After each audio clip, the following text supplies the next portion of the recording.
Hello, we are the Ministry of the Real Truth, and as we always stress in our videos, we aim to bring you the real truth, the whole truth, and nothing but that truth. No hype, no fluff or other silly nonsense.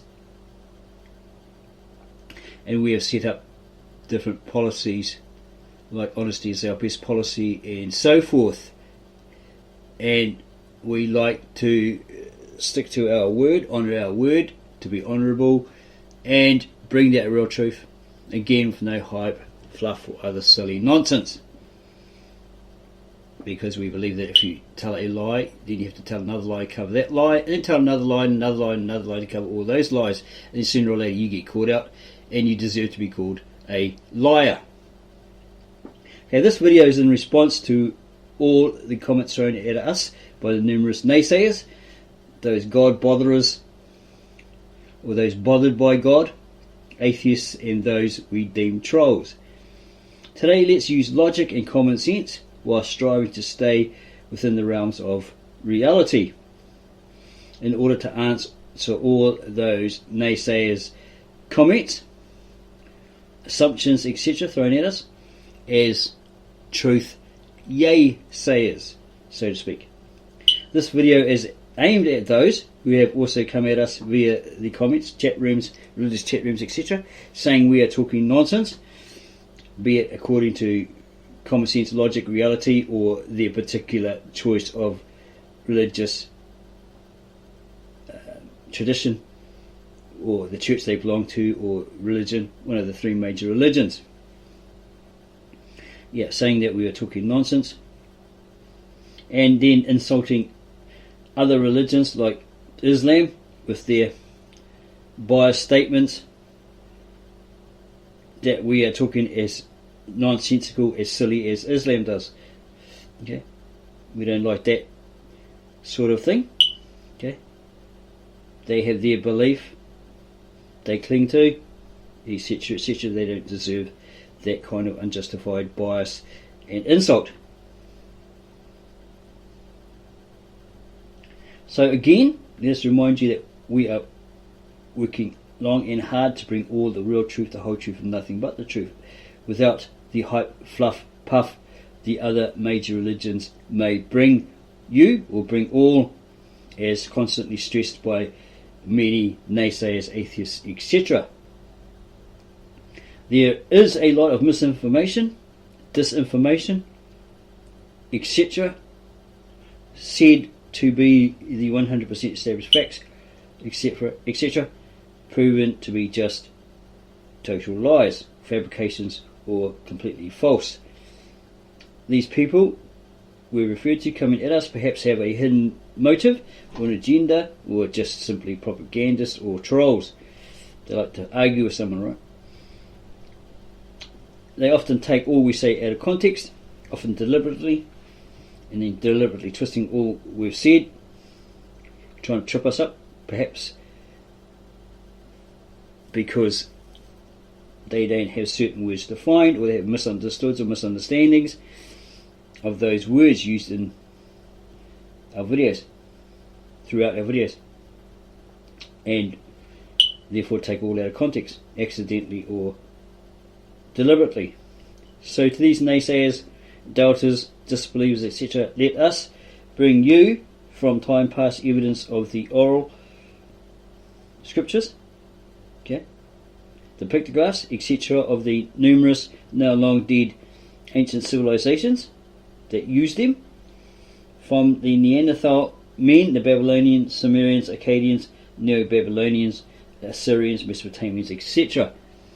Because the caveman had a type of pictograph. Okay, there were pictures depicting the animals he chased, he hunted down, that, you know, the people he associated with, whatever went on, right? Okay, on the cave wall. So that's a form of, it's a type of pictograph. You could don't really call it a pictograph, but in a sense, sometimes they might scratch something on that wall, right? And you could deem that as a pictograph. But mainly they had like paintings, etc., right? So we first up have a video we remember watching quite a while back by this Dutch Uncle John. your Dutch uncle's exegesis in Genesis. We'll listen to that. We might go through it and skip some to get to that. So I don't know how far we'll get tonight, but we'll see if We'll get to that pictograph that he's talking about, right? if you learn anything new. So we're in Genesis chapter 1, verse 1. I'm reading from the New King James, and verse 1 says, "In the beginning God created the heavens and the earth." Before we look at it in Hebrew, you're going to have to learn a couple Hebrew letters. See, so that's what he's doing. He's reading from an Americanized. Actually, he's reading from the King James Version, but most read from these Americanized English Bible versions, translated. Okay, copies of copies of copies of copies of copies of a copy, etc.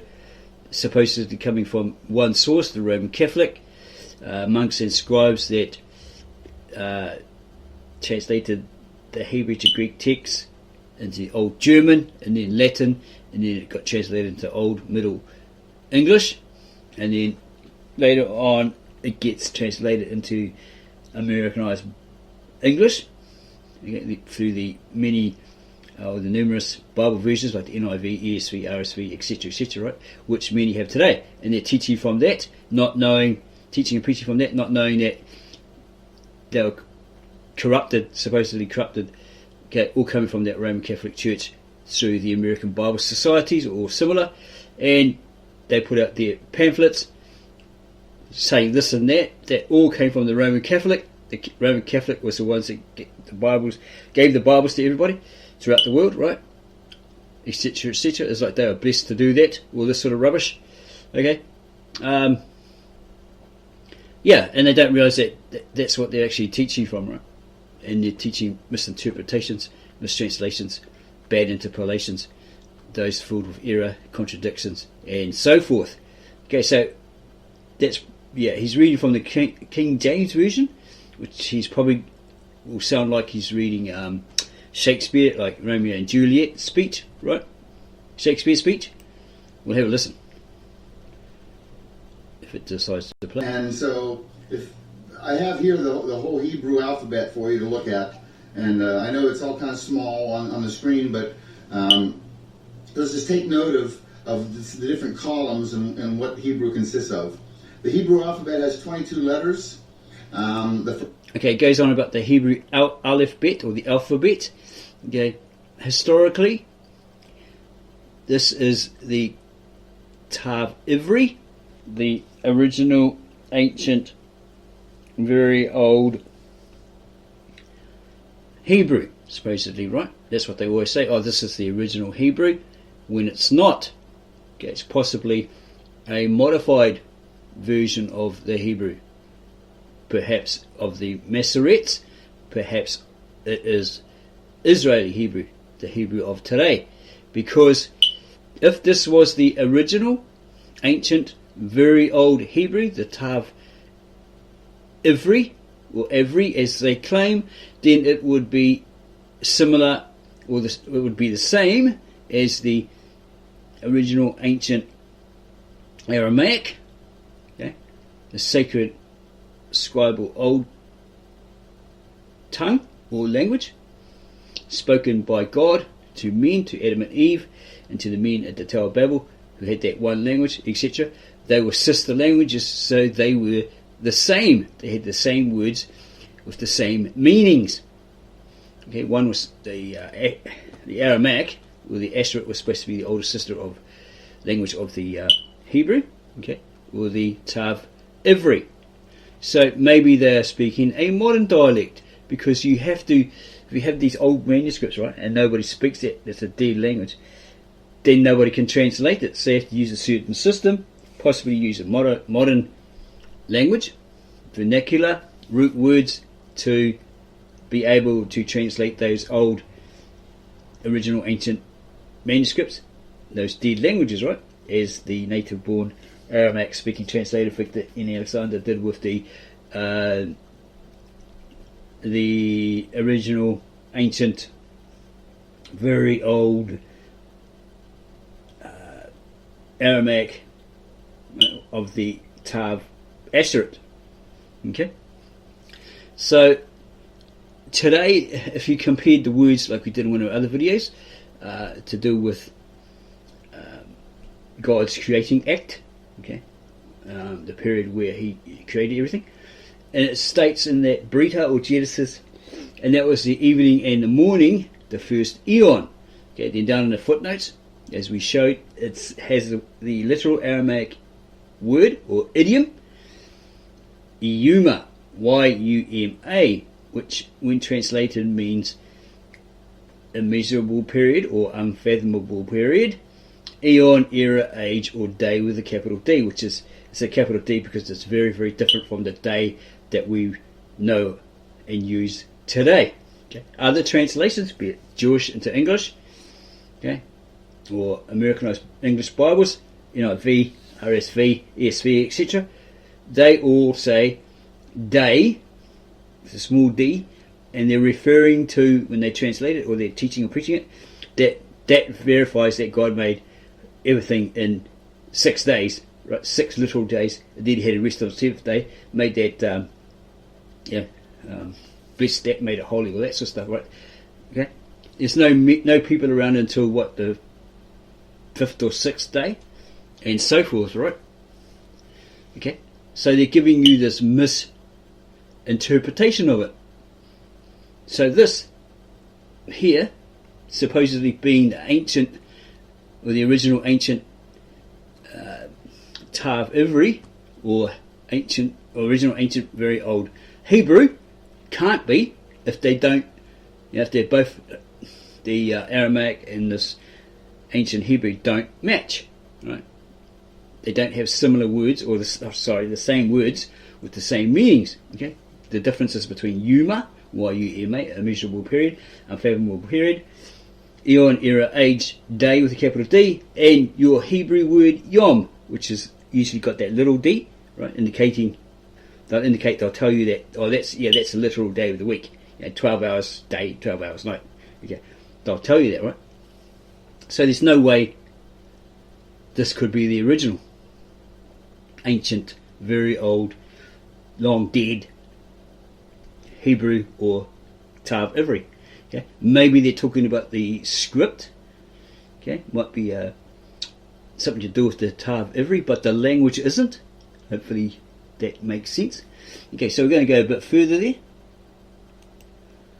First letter is, you see how I have them listed here. In fact, I've got a smaller version of this where you can see it. Here's just like the first 3 letters.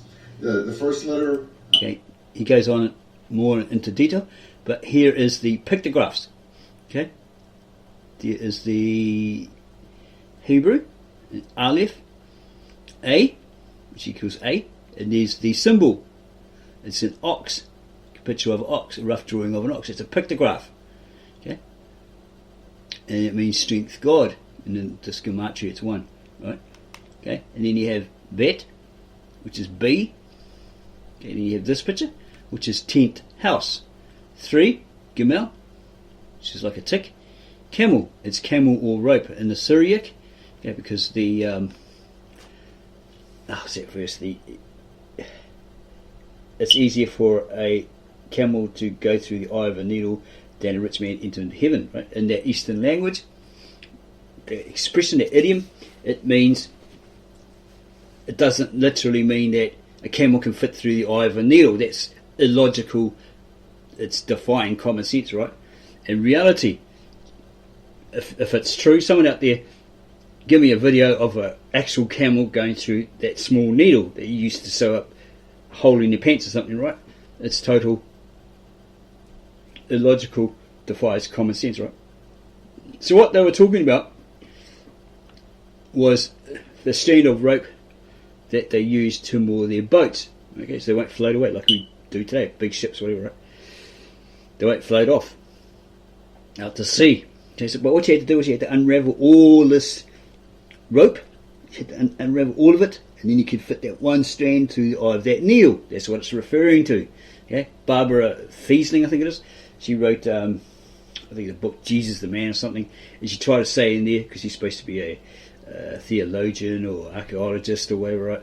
That meant that there was a gateway to Jerusalem is shaped like the eye of a needle, and the camel was so packed up with goods and stuff that it can't fit through there, so it has to go down on its knees, and then on its knees go through their gate. That's what she was saying, right? Barbara Thiesling in Jesus the Man. We have that book around somewhere in our collection, but that's basically what she said. Okay, so we'll continue on. Is an aleph, has the modern view of the aleph and how you say the letter. The sound that it makes, it would be more of an A sound, although some argue that it's a silent letter, but it always seems to make the A sound when it does appear. Then it has an ancient Hebrew, or the original Hebrew, Paleo Hebrew they call it. The aleph, its picture is an ox head, okay, and it represents strength. It's God's letter, it's first. And every Hebrew letter also has what's called a gematria. Gematria is just a word for meaning geometry. And the geometry numbers will tie in soon, and they will also blow you away. Okay, so the first letter, let's just look at Aleph for a bit. And Aleph, the ancient picture is the head of an ox. You can see an ox's head, it's got horns, okay? It looks like an ox's head. And you know what? If you turn the thing upside down, to me it looks like the letter A. That's where we get the letter A. You're going to see that everything came originally from the Hebrew.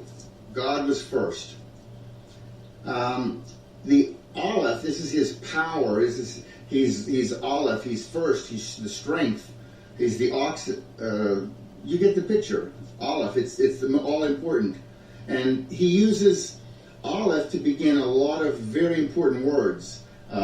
His name, his title, Elohim, Adonai. Okay, note here that this is Hebrew. This is Elohim, right? Elohim. And then in the Aramaic there's Elohim, which is Elohim. There's a difference, okay? The title of God, but we could always bring the verse which explains it, the footnote which explains it. It's over the flames, etc., etc. It's completely different to what this is, okay? Okay? In the Hebrew, it's completely different. Okay, here he's saying that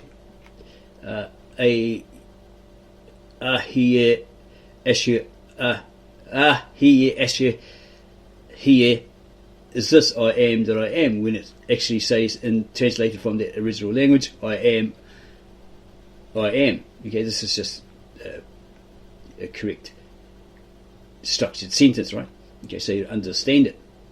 Because when you translate from an original language or from a language, it doesn't come out perfectly like that. It might come I am, or I he am, okay, or just I am, right? Okay. So that's basically explaining to you what the pictographs are by demonstration. We're going to have a look at the next one of Dutch Uncle John, see what he has to say on this one. Today we're going to do another. The last one was an hour and 45 minutes on Genesis 1:1. What more could be said? Well, you're going to find out. And hopefully this video, it will appeal to every sector. You'll see what I mean later. Okay, if you haven't seen the first video, I encourage you to go back and watch it. It's called Your Dutch Uncle's Exegesis in Genesis 1:1. In Genesis 1:1, in just the first verse. And it does go for an hour and 45 minutes. So let's just do like a minute or two of review, and then we'll move on to the new stuff that's hidden there in plain sight. And welcome back. Okay, remember last time we talked about the Hebrew alphabet? It has 26 or 22 letters. Here's the picture of it. You see, you've got the modern Hebrew, its name, it's the sound that it makes, its ancient symbol. Every Hebrew letter has a picture, its meaning, and each letter has a gematria or geometry value. Okay, so just keep that in mind. Okay, so what we're basically getting at is that somewhere, possibly in this video or the first video, he explains it. He says God is the owner of the tent, Christ is the keeper of the tent, and there's a hidden prophecy there related to the pictographs where it states that this Son of God, by the will of his own hand, will sacrifice himself, will put himself up on this cross and die for all mankind. Okay, basically that. Yeah, that's what he's saying there. So that's what those Genesis 1 verse 1 pictographs in the Hebrew, etc., hidden, actually reveal the owner of the tent, the keeper of the tent. The owner of the tent is God, the keeper of the tent is Jesus. He's one that's the guardian of it, right?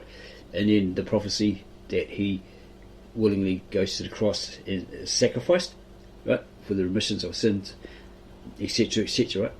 So many thousand years later that appear in the New Testament. That's what he's covering. Okay, and here it all is. This is the one. This is the video where it should be. We just go see. It all comes together quickly.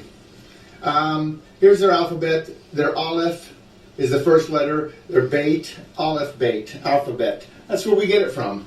And the Gimel, Dalet, Hey, Vav, Zayin, Chet, Tet, Yud, Kaf, Lamed, Mem, Nun, Samek, Ayin, Pei, Tzadi, Kuf, Resh, Shin, Ta. 22 letters. Hebrew reads from right to left. That's difficult to get your head wrapped around. I don't want to say it reads backwards because this is God's first language. This is God's language. It reads forward. We write backwards. Everything we do, Satan has twisted things around that now we're doing it backwards. God tells us to use the moon to tell time. And what do? Satan switches it around and we're all telling time by the sun. And now our calendars are so off from God's Hebrew calendar that all the special feasts and appointed times, they mean nothing to us. We miss all of this. So we've got to get back to doing it the way God originally wanted us to do it. And he originally put it in Hebrew, so let's learn it in Hebrew. Okay, he originally put it in Aramaic. Okay, they were sister languages. Okay, yeah, so he's right with this calendar, this lunar calendar that we've got today, coming from the Roman Catholics, etc. It's all messed up. All right, people are doing things wrong, like the Sabbaths. Okay, these accusations that the Jews changed the Sabbath to a Saturday, etc., etc. Okay, we could go deep into that. It's all explained on the worldslastchance.org website, if you're a member of that, or you can go have a look at that. They explain it all. Okay, that's the Sabbaths are not on the Saturday. The church day on Sunday is wrong. All this sort of stuff, right? Okay, we'll probably get into that later on. We've been meaning to for a while, but other pressing matters came up, so we'll continue with him for a while to see if he brings up that Jesus is a tent. Anyway, here's your Aleph Beit, your alphabet. And here is Genesis 1:1. I figured we should going to start reading the Bible. These people say, "Oh, well, I've read the Bible and it doesn't make sense." Yeah, well, let's see if you missed this. I'm going to read it through once. Remember, they read from right to left. It's Bereshit, Bara, Elohim, Et, Hashemayim, Va'et, Haaretz. And he continues. We're trying to find that piece where he sees Jesus as the keeper of the tent. We'll talk. That's another. Okay. Trying to skip ahead about Hebrew and how it worked. It may not be in this video. But yeah. House. There you go. Here it is. Our letter A. Go back a bit. Oh, maybe a bit Is further a back. tent. So he actually starts off. It's the head of an ox, and it represents Oh my gosh. strength and power. Go back a bit further. The letter has a picture associated with it. So an Aleph, its picture is the head of an ox. You can see the snout, you can see his ears, you can see horns. It's the head of an ox, and it represents strength and power. A bait, its picture is a tent. And the letter bait is also the word bait, and it means house. Tent, house. By the way, our letter A comes from Aleph. And our letter B comes from bait. God is always first, always, on everything. So, if Aleph is strength and bait is house, tent, you have Aleph bait, the strength of the tent. The strength of the tent is the Father, the Abba. Abba. You can pronounce it phonetically, and you can figure out its meaning. That's unbelievable. That every word in Hebrew does this. So what you need to learn is you learn your 22 letters, and then learn their pictures and what is associated with them, and you're figuring out Hebrew words. Here's one more. Bait. Well, we already know bait. It's a house. It's a tent. By the way, you've heard the word bait before. Even if you spoke no Hebrew, you know bait. This is in beit lechem. Lechem is bread. Beit is house. Beit lechem is house of bread. Jesus says, I am the bread of life. And he's born in Beit Lechem, the house of bread. How funny. And here we have Resh. A Resh, its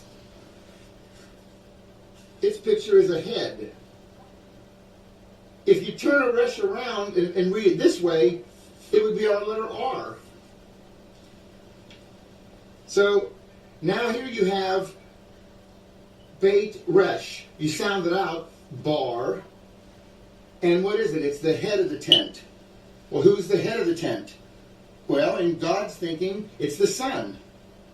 And isn't that how it worked? Didn't God give authority to the Son? He gave all authority to Jesus. That's unbelievably cool. So, the head of the tent is the Son. The strength of the tent is the Abba. Bar, by the way, you've heard the word bar mitzvah. When you are bar mitzvah, you are son of the law, mitzvah. You have to follow all of those 613 laws that God gave Moses on Mount Sinai.